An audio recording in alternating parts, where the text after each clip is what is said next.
Rekan-rekan sekalian dari media, Assalamualaikum warahmatullahi wabarakatuh. Waalaikumsalam warahmatullahi wabarakatuh. Selamat siang, salam sejahtera bagi kita sekalian. Yang saya hormati, yang mewakili Pak Kepala BNN Bangka Belitung, para utama, hadirin sekalian.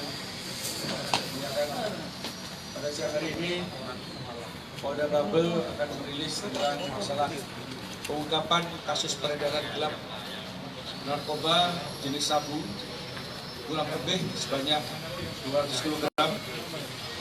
Ini jaringan internasional yang berawal ditangkap diketahui dari wilayah Bangka Belitung dan saat ini dan dikembangkan sampai ke Jakarta.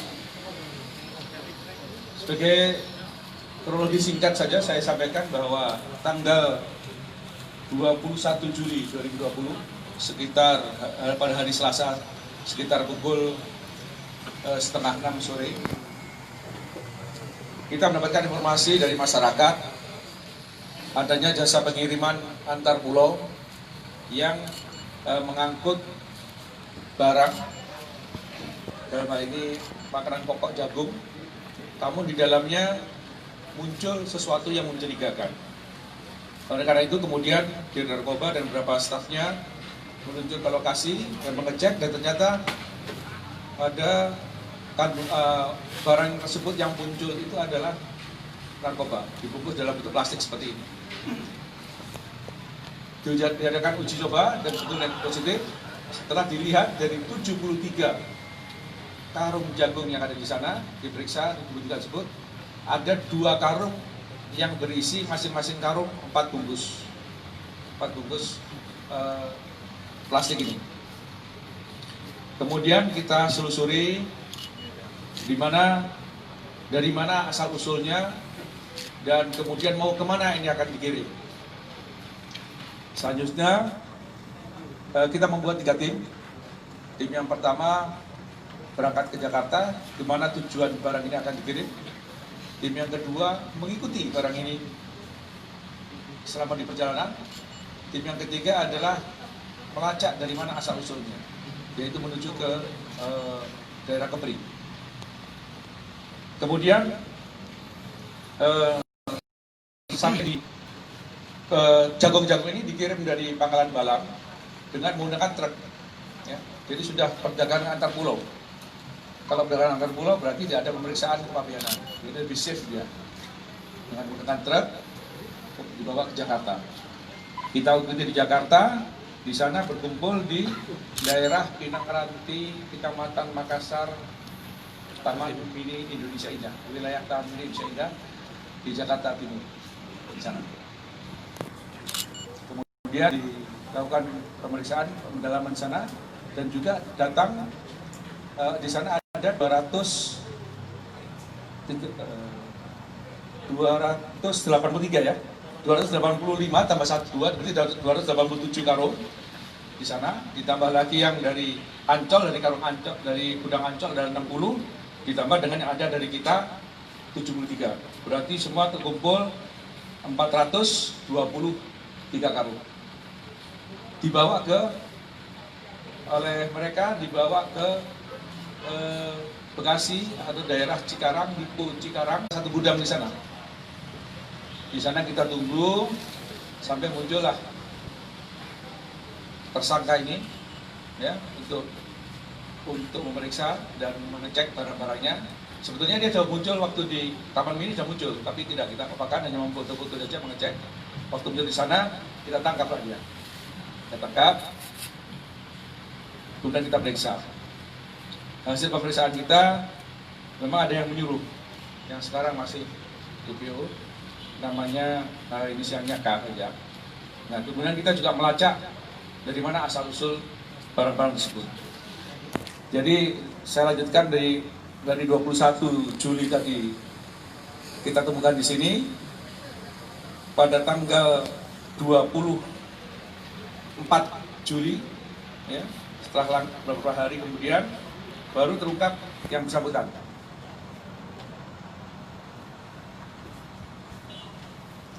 tanggal 23 hari Kamis, 2 hari setelah itu, 23.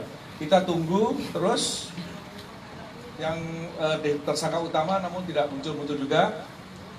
Baru pada tanggal 27 Juli kita temukan kendaraan tersangka utama, si K ini, berada di sekitar wilayah tersebut. Di dalam kendaraan tersebut ada metal detektor, ya. Kemudian ada cutter dan lakban, ya, dan beberapa polybag. Nah, kendaraan tersebut kendaraan jenis Grand Max, ya, Grand Max.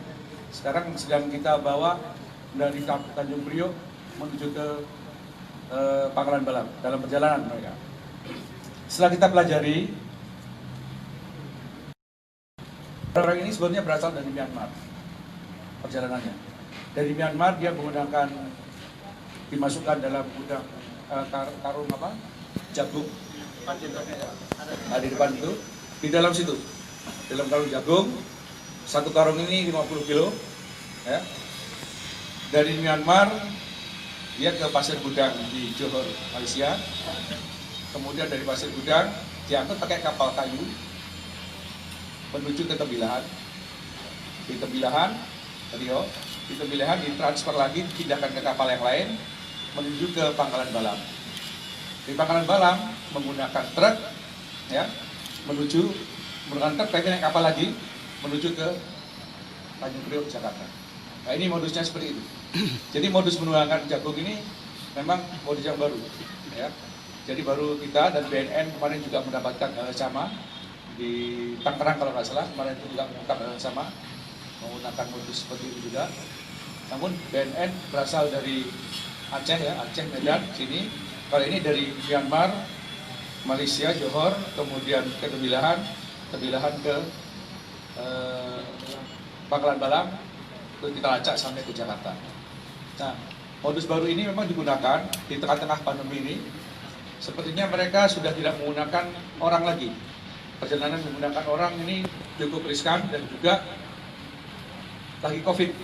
Ya, suasana COVID ini dia memanfaatkan ekspedisi ini. Kadang-kadang di ekspedisi tidak mengetahui.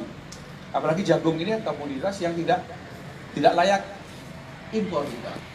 Tidak layak impor, jarang kita jagung diimpor. Mungkin tidak ada kita mengimpor jagung dari negara asing yang begini. Tapi inilah modus yang dia gunakan.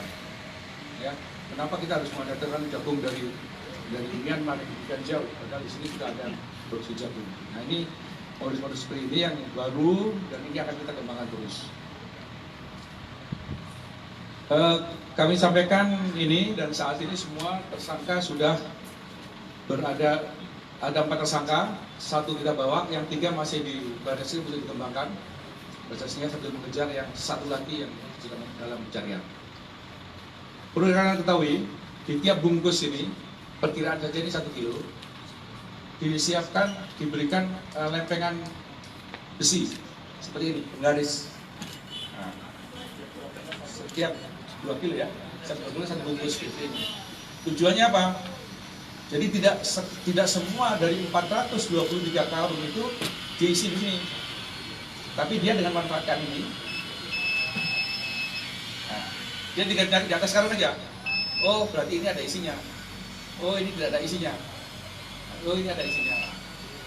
Tidak perlu pakai anjing pelacak. Awalnya kita tidak tahu kalau dia menggunakan modus seperti itu, sehingga kita untuk mengetahui tiap karung itu kita memanfaatkan anjing pelacaknya Satwa Baharkam Polri dan juga menggunakan anjing pelacak dari Bea Cukai. Kita sama kita dengan instansi tersebut. Namun ternyata mereka menggunakan modus yang baru dengan menempatkan besi-besi ini agar mereka tidak susah untuk mencarinya. Itu yang dapat saya sampaikan, dan saat ini proses yang bersangkutan ini melanggar pasal 144 ayat 2, junto 132 ayat 1, subsidiar 112 ayat 2 dan seterusnya Undang-Undang Nomor 35 Tahun 2009 tentang narkotika, ya. Dan ancaman tentu lebih dari 5 tahun. Diperkirakan 1 juta jiwa karena kita bisa menggrip, bisa menahan, bisa mendapatkan barang ini dan tidak sampai terdistribusi. Tentang prediksi harga, saya kira silakan hitung sendiri, ya. Mau beli di mana?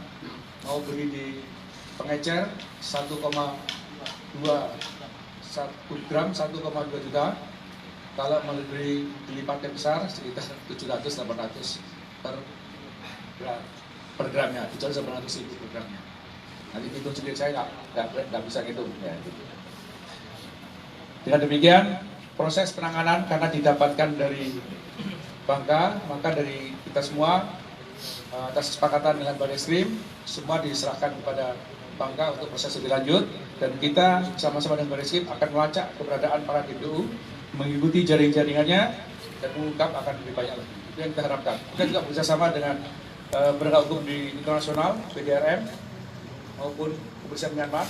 Ya, kita juga laksanakan pada BNN dan hal ini untuk bekerjasama. Modus ini kita kembangkan lagi, jangan sampai terjadi kembali hal seperti ini.